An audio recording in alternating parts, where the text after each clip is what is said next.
Good evening, students. Today we are going to see 12th standard economics first chapter introduction to macroeconomics. What is macroeconomics? The branch of economics that studies the behavior and performance of an economy as a whole. Then next, introduction.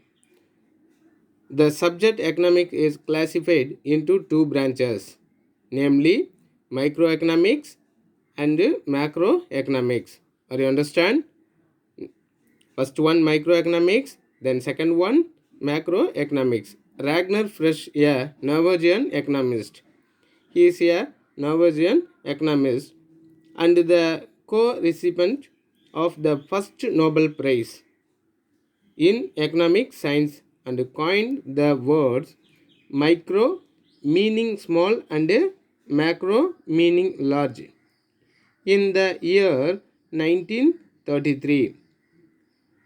Then next, however, the macroeconomics in its the modern from the begin with John Maynard Keynes and his book The General Theory of Employment, Interest and Money, published in 1936.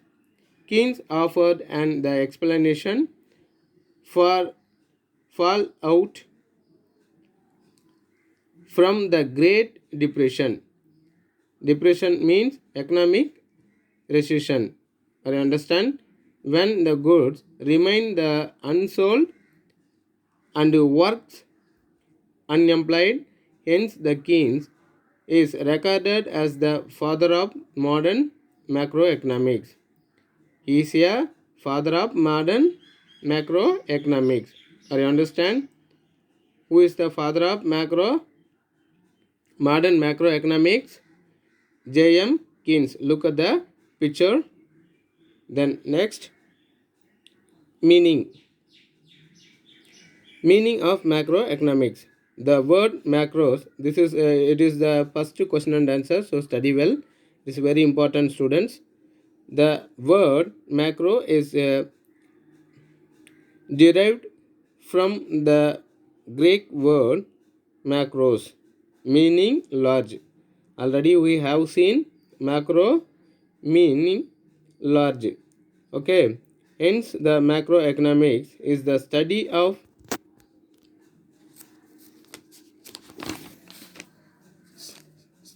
economy as a whole. Already we have seen. In other words, macroeconomics deal with aggregates such as the national income, aggregates such as the national income, employment and output. Macroeconomics is also known as a income theory, which is the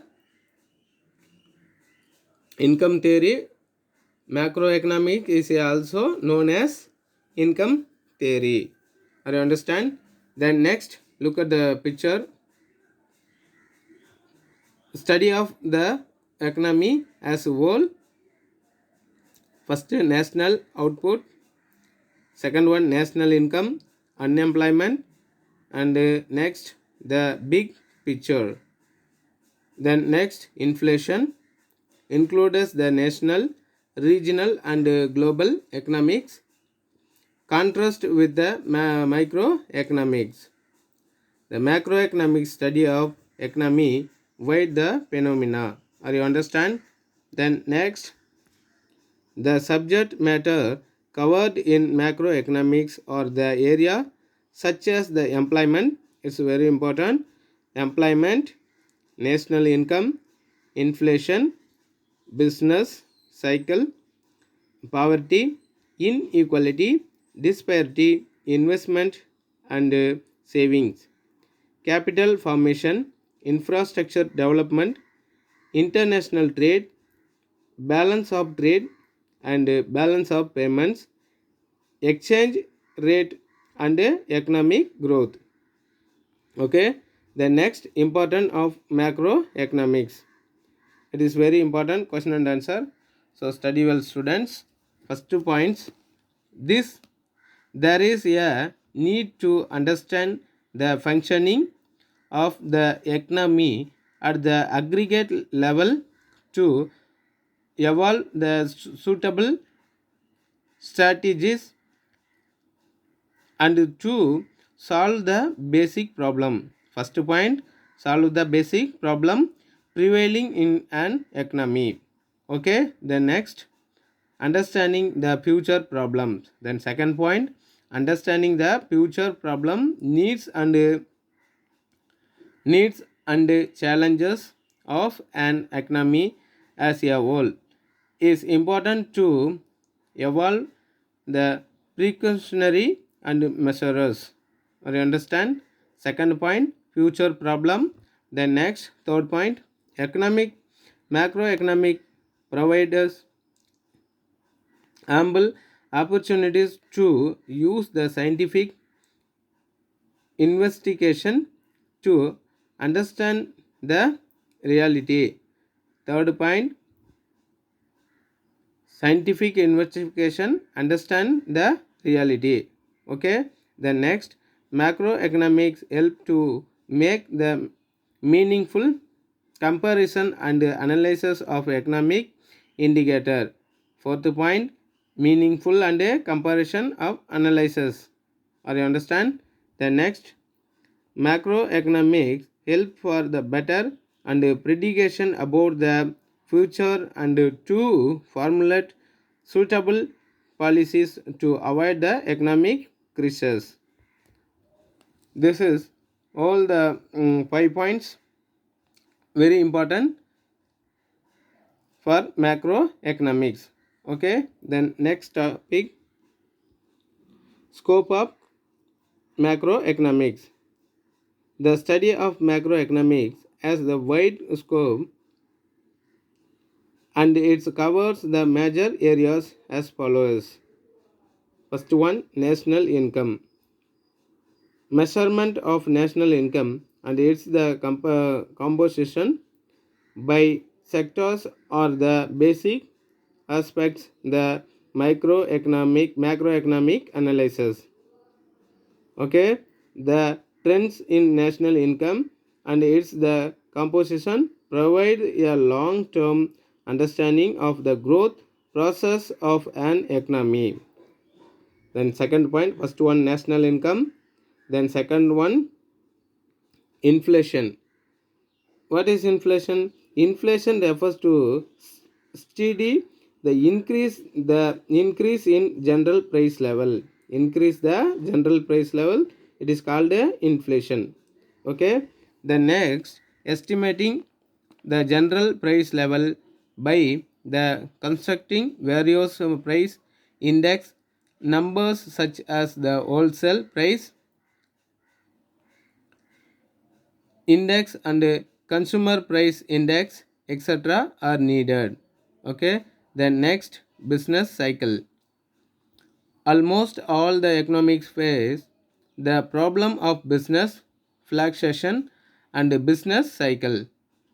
Okay, the cycle movements, first one, boom, then second one, recession, third one, depression, and recovery, last one, recovery. In the economy need to be carefully studied based on aggregate economic variables. Okay, then next topic, poverty and unemployment. The major problem of the most resource rich nations are the poverty and unemployment. This is one of the economic paradoxes. A clear understanding about the magnitude of the poverty and unemployment facilities, allocation of the resource and the initiating corrective measures. Then next one, economic growth.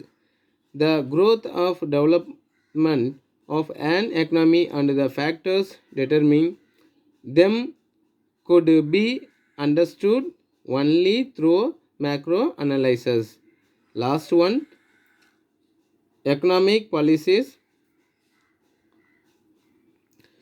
Macroeconomics is significant for evolving suitable economic policies. Economic policies are the necessary to solve the basic problems, to overcome the obstacles, obstacles and to achieve growth. Okay, student. Tomorrow we will be next topic, limitation. First, then last one time recall. How many branches of macroeconomics? There are two types of macroeconomics. First one microeconomics, then second one macroeconomics. Then next, who is the father of macroeconomics? Who is the father of modern economic? J.M. Keynes, the father of modern macroeconomics. Okay. Then next, micro, small, and macro, large. The next, meaning macro is derived from the Greek words macros. Macros means large. Then next, importance of macroeconomics, 5 points. Study well. Then last one, scope of macroeconomics: national income, inflation, business cycle, and poverty and unemployment, and economic growth. Last one, economic policies. That's all, student. Tomorrow we will meet next topic, limitation. Thank you.